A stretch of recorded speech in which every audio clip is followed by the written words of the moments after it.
So I've been asked if I can make a video about how to get position when you've got a ball in the jaws of a pocket. And it can be quite a tricky thing to do. The beauty about a ball being in the jaws of the pocket is it's incredibly easy to pot it. You've only really got to make contact and that ball's going to drop into the pocket. But judging where the cue ball is going to go afterwards can be very difficult. Really, to understand why that's so difficult, the first thing we need to do is have a look at the pocket close up.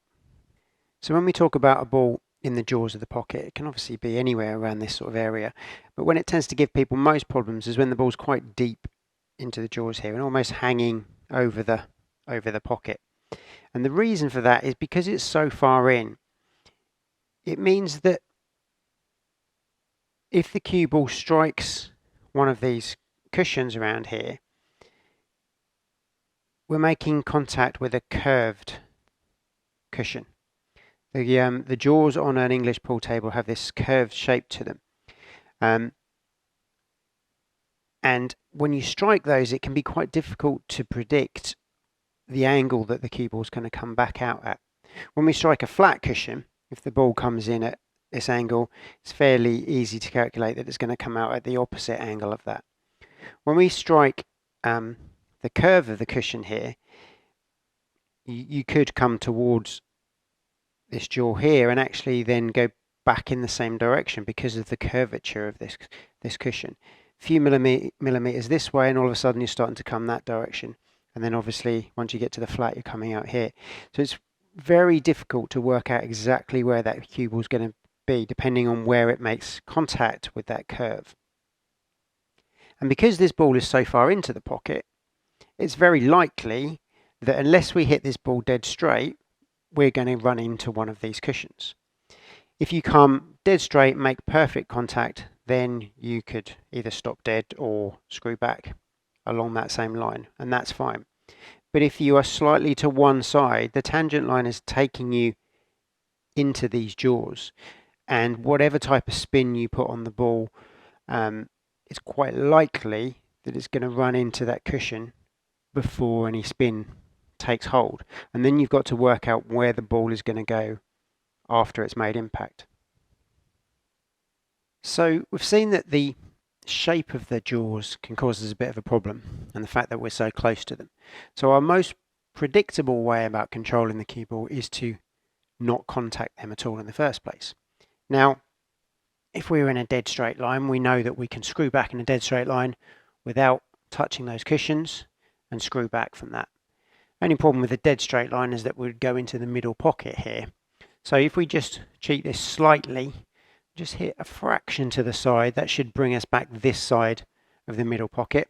And because we're fairly close, we should be able to fairly effortlessly screw the ball back off the cushion and into a nice position on the black.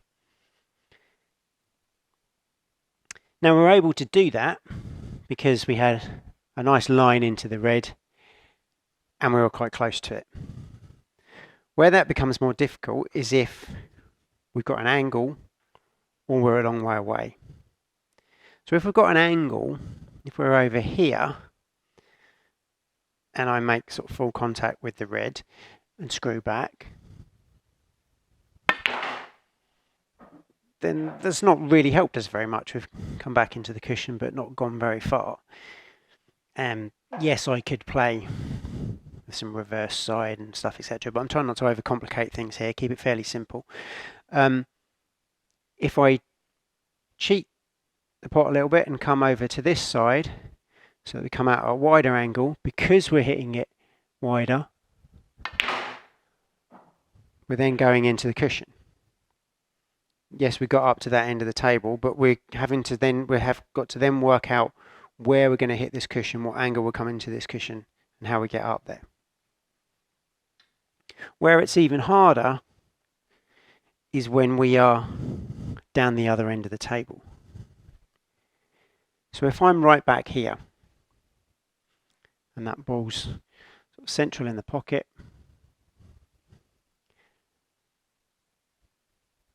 yes, I can still screw back from there, but it's a lot more difficult than it was when I was just a foot away from it. I've got to play the shot a lot harder, and I've got to generate a lot more spin to do it from here. Because I'm playing it harder, there's far more chance of me being inaccurate with a shot. I might be slightly to one side, which means we'll either like to come off at the wrong angle or into a cushion. And I've got to get enough screw back to get all the way back up to this end of the table. It doesn't mean it's not possible, but it's far more difficult to do. So if we give it a go from here, try and hit it straight and generate as much screw back as we can.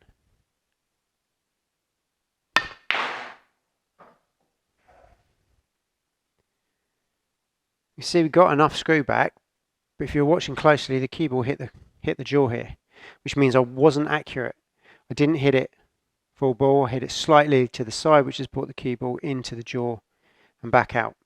And that hasn't really left me an easy pot, and could have just as easily hit the other jaw or gone slightly awry. And it's very difficult from that distance to generate that power and still be accurate at the same time. And what you'll see a lot is maybe from someone that's not very good at playing screw back, maybe has a bit of a short cue swing, doesn't push through the ball enough, they'll think they're going to play screw back from this sort of distance, and they'll play the shot and they end up down that end of the table because there just wasn't enough screw back on the ball. The ball was spinning backwards till about halfway down the table, but then it's run out of screw back, and by the time it's hit the ball here, it's almost like a stun shot, or plain ball, and just dropped it in. Cue ball stay down this end of the table. So playing with screw back from a long way away from there is not very easy to do, and doesn't give you the great odds of success. So what a lot of people will think quite naturally is, okay, I'll accept that I'm going to hit a cushion. This ball is in the heart of the pocket, I can hit it to the side, it's still going to go in, and then I'll run into the cushion and come back up the table that way. So if I play it with lots of topspin, I'll drive the ball into the cushion and back up the other end of the table. So in principle that sounds fine, sounds like a logical idea. Let's see what actually happens when we do that. So we're going to play to the side of the red ball with lots of topspin.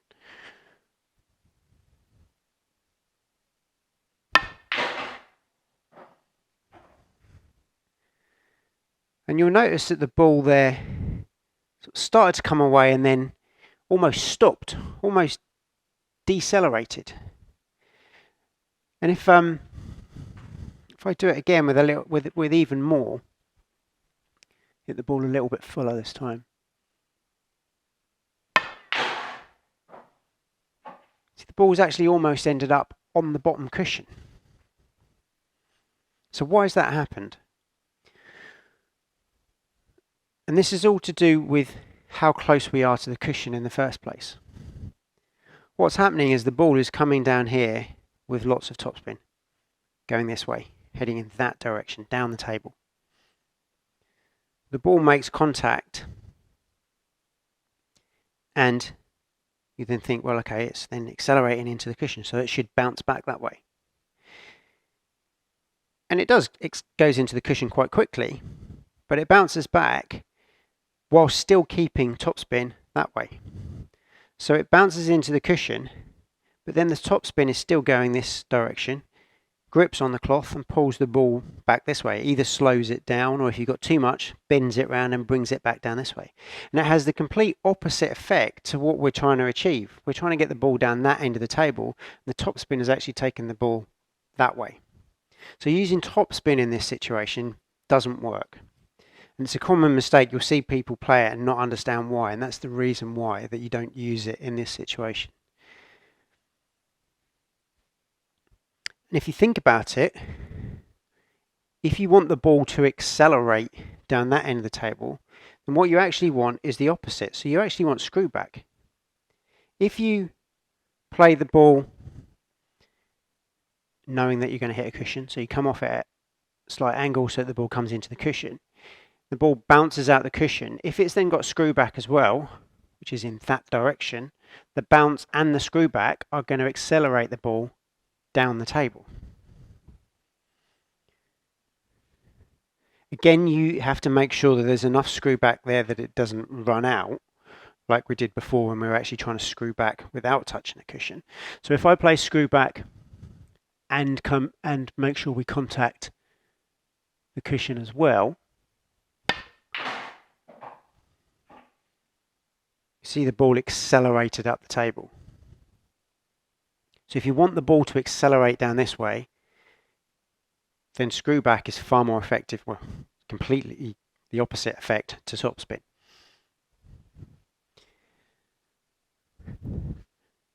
But we probably don't even have to do that at all. We're still hitting the ball quite firm there from distance, and as I said, the firmer you hit things, the harder it is to be more accurate. You might run out of spin. If it did run out, then that's not going to work. How about if we just play the ball, plain ball? Now, we can use the fact that the ball is so far into the pocket to our advantage.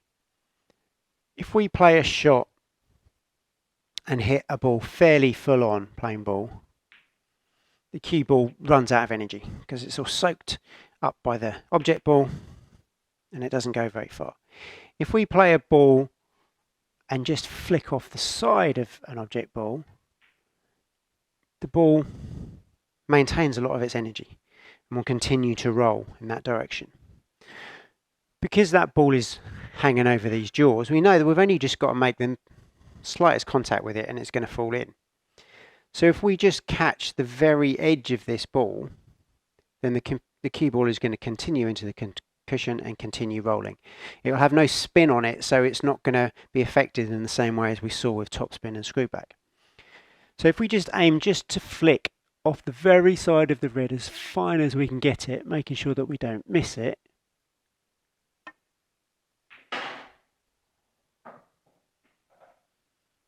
then with no effort at all, we've rolled up to the other end of the table.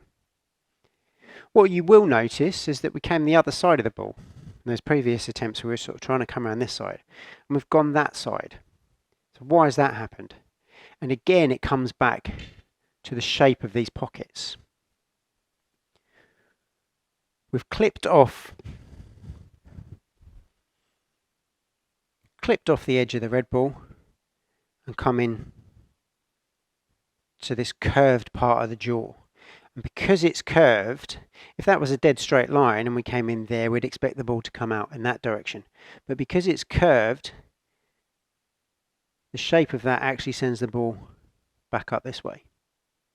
So as long as you're aware of that, you know, if you were trying to get to the other, trying to get over this side for some reason, then you'd need to adjust things. But if you've got a ball where you can be at either side, you can just clip off it. You know you're going to come back up that side of the table. Very little effort required to get the ball down to the other end of the table. You're far more in control and you can be far more accurate because you're not hitting the ball with any pace, you're not forcing it. So you really don't have to overcomplicate that with loads of spin to try and get the ball where you want it to. Just let the ball get there under its own speed just by clipping off the ball. There are a couple of other things you can do, particularly when you're a bit closer in, and depending on angles you've got as well. If we were over this side, for example,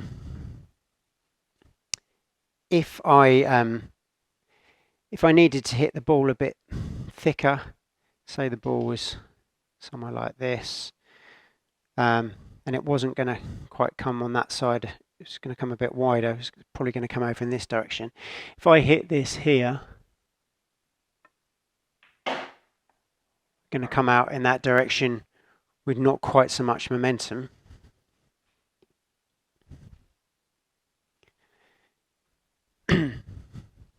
If I wanted to give the ball a little bit more momentum in that direction, we could look at playing cushion first.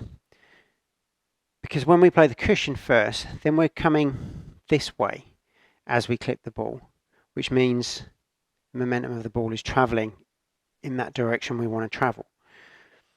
So if we're coming from over here, we might want to just aim to flick the cushion and then the ball to travel round in a different path. It depends where we're trying to get to. Obviously, you know, this is not always going to be the position that we're trying to get into. And it's quite an effective way of keeping the ball rolling, is by using the cushion first to knock the ball in and move around. We can obviously use side as well in various combinations, but just remember when you use side that you've got to slightly adjust your aim, and much as you have with the screw back and topspin, you don't want it fighting against the natural flow of the ball. So if, for example, the ball is in the jaw there, and you play that with lots of right hand side, because you think, well, I'm going to hit that curve of the jaw there that's going to bring the ball this way. If I play it with right hand side, it will straighten it up. We're sort of fighting against the natural angle of the ball again, and the effect that can sometimes sort of have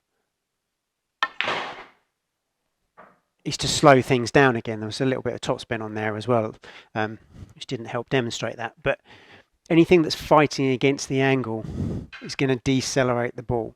You want something that's working in tangent with the flow of the ball, so running side. So if you know that you are going to contact this jaw here, it's actually traveling this way, so a little bit of left hand side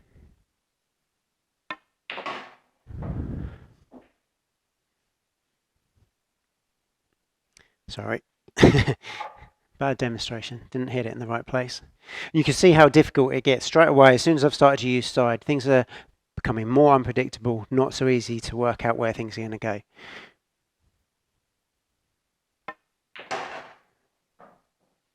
It became running side and accelerated the ball in this direction, but we're not really getting in a position we want to. So I think it's fairly clear to see out of all of those examples, the easiest one to predict was just clipping the ball and letting the ball roll under its own natural momentum to get to the other end of the table.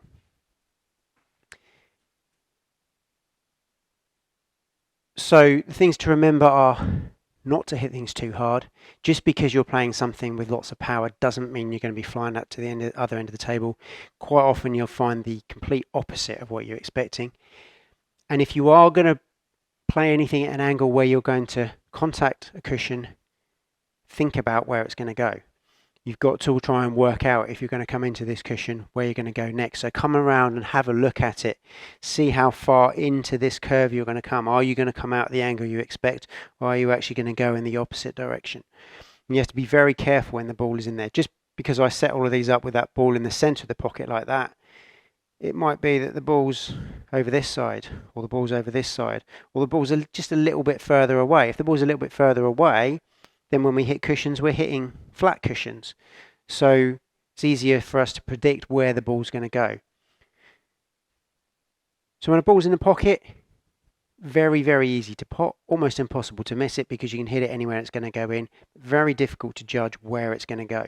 But with a little bit of time and working out the angles and thinking about the speed and the spin on the ball, you can still control it and get it into a position that you want to.